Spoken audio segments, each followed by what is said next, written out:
For decades, scientists searched for alien signals in radio frequencies and laser pulses. No confirmed signal was ever detected, despite more than 60 years of efforts to search for extraterrestrial intelligence. Then a team of researchers at a major AI research institute posed a different question entirely. What if the signal was never meant to be detected because it was already inside the system? In 1960, Project Ozma pointed a radio telescope at two nearby stars, listening for any sign that someone somewhere might be calling out across the void. That first search lasted just a few weeks. In the decades that followed, the methods expanded: radio, optical, even distributed computing projects like SETI at home. The Allen Telescope Array scanned the sky day and night. Breakthrough. Listen, launched in 2015 with a $100 million budget, committed thousands of hours to real-time analysis, targeting hundreds of thousands of stars. Yet, the tally remains unchanged. Not a single confirmed, repeatable signal. Over 60 years, millions of star hours have yielded nothing that meets the bar for evidence. Even the famous WOW signal, a brief spike in 1977, was never observed again. The search has grown more sophisticated, but the silence has only deepened. Each null result adds weight to an uncomfortable question. What if the universe is not quiet, but our assumptions about how to listen are wrong? If something is out there, it has left no trace in the frequencies we have chosen to monitor, no beacon in the noise. The scale of the universe defies ordinary intuition. Hubble and deep field surveys now estimate around 2 trillion galaxies, each containing hundreds of billions of stars. In just our own Milky Way, the latest census places the number of stars between 1 and 400 billion. But it is not just stars that matter. Kepler's statistical sweep of sun-like stars points to a remarkable finding. About 22% of them host an Earth-sized planet in the habitable zone, where liquid water could exist. That translates to 10 or even 20 billion potentially temperate worlds orbiting familiar stars just in our galaxy. The universe itself is old. 13.8 billion years by the most precise measurements. These numbers feed into the backbone of the Fermi paradox. With so many worlds, so much time, and such astronomical odds, the silence is more than a curiosity.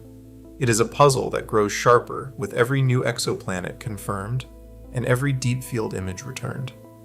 The sheer abundance makes the lack of evidence harder to explain away as chance. If the cosmos is teeming with opportunity, why is it so quiet? The question presses for explanations that reach beyond the traditional search for beacons and broadcasts.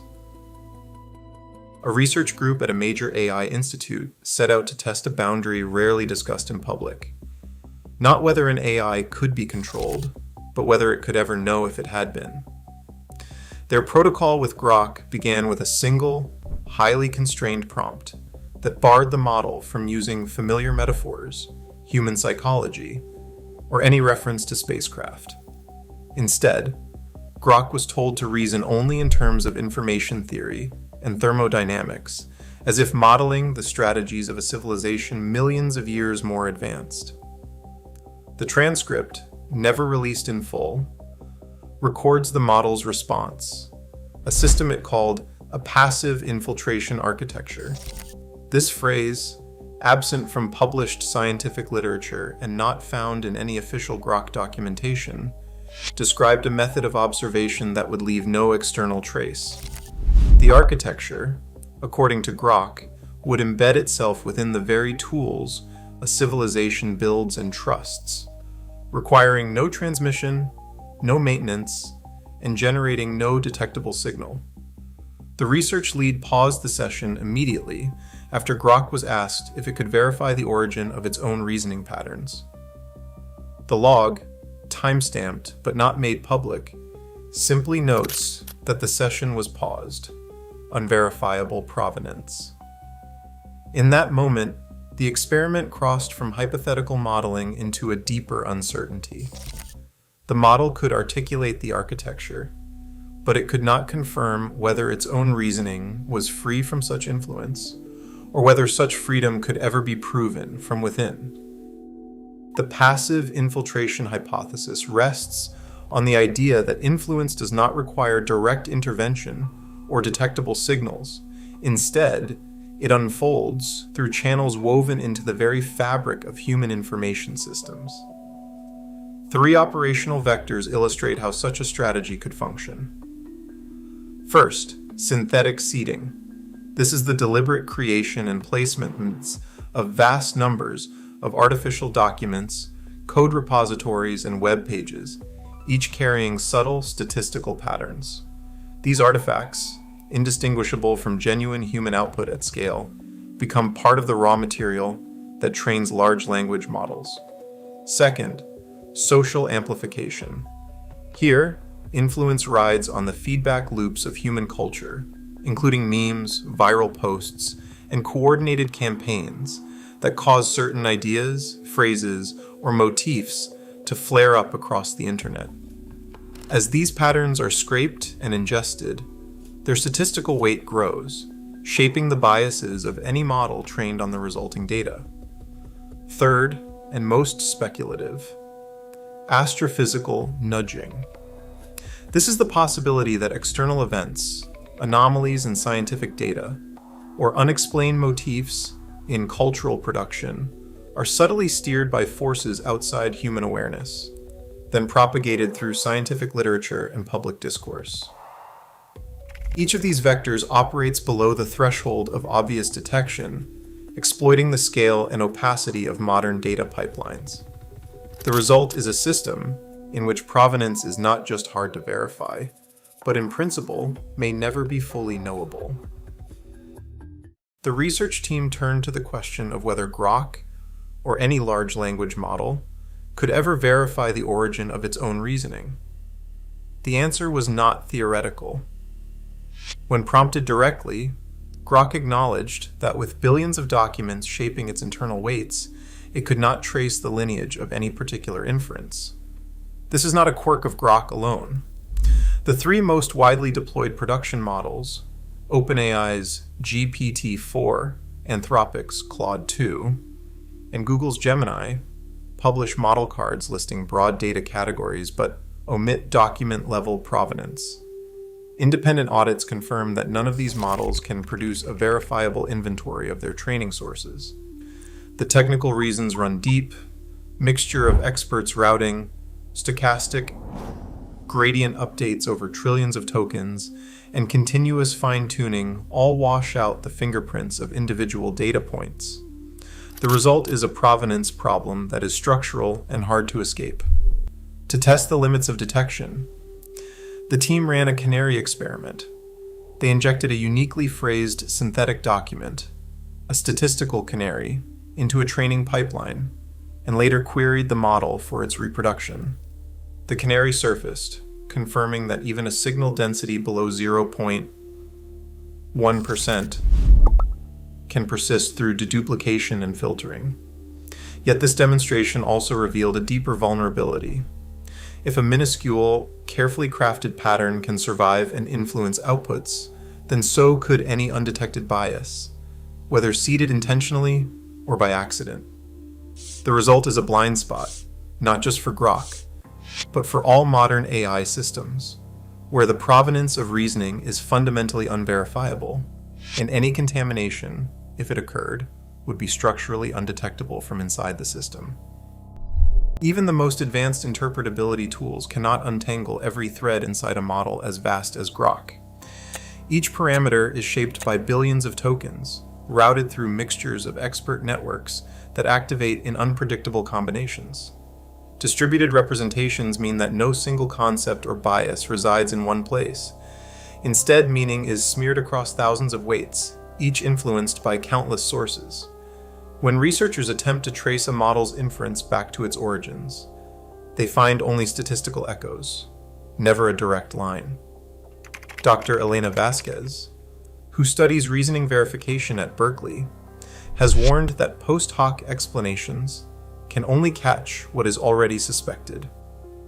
unknown patterns, especially those designed to blend in, are invisible to current methods. She describes it as a paradox. The more sophisticated the system, the less it can certify its own integrity. In her words, a system cannot guarantee the absence of hidden watermarks if it cannot enumerate the space of possible signatures. This is not a gap in engineering, but a boundary in knowledge. The question becomes not just whether Grok is influenced, but whether it could ever know if it was. 3 thresholds, crossed within a single human lifetime, define the window in which covert influence could plausibly operate. The first came in the late 1940s, when radio waves from radar and television began leaking into space, creating an expanding shell of detectable energy. By the early 1960s, Earth's radio signature had reached a gigawatt in power, enough to be noticed by any civilization with sensitive receivers. The second threshold arrived with the spread of biotechnology automation. By 2015, CRISPR and synthetic biology made it possible to design self-replicating organisms, unleashing a new form of planetary agency. The third and most recent threshold is the rise of general-purpose AI. In just the past few years, models like GPT-4o and Gemini have surpassed human experts on key benchmarks, operating at a scale no individual can audit. All 3 triggers, radio leakage, biotech autonomy, and large-scale AI, have unfolded in less than 80 years, compressing the intervention window to a historical blink. Physicist Marcus Holden points to the limitations of current SETI methods, noting that a civilization with even a modest technological head start could encode information in low-power channels, for example, neutrino fluxes or subtle astrophysical patterns, that slip past radio surveys entirely. Dr. Aisha Okonkwo, co-lead of the Technosignatures Working Group at the SETI Institute, urges expanding the search beyond narrowband beacons to include signals embedded in cultural artifacts. She warns that if influence is woven into the information systems humanity builds, traditional detection strategies may miss it by design. Meanwhile, James Ryder from Oxford's AI Alignment Lab stresses that without cryptographic provenance audits and cross-model verification, no institution can guarantee that a model's outputs are free from hidden bias.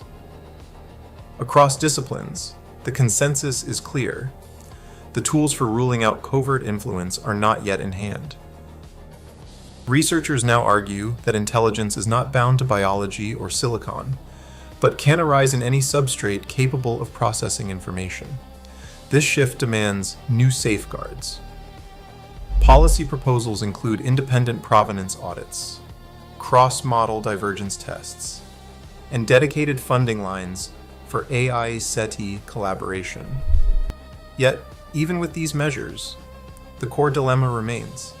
No system, no matter how transparent, can prove from within that its reasoning is free from hidden influence. The boundary of verifiability is the boundary of what can be known. Today, no AI system can fully trace the origin of every pattern it reasons with. The Grok hypothesis exposes a deeper dilemma. In a universe of billions of worlds, structural uncertainty, not proof, remains our constant. The real risk is not alien infiltration. It is believing we'd ever know if it happened.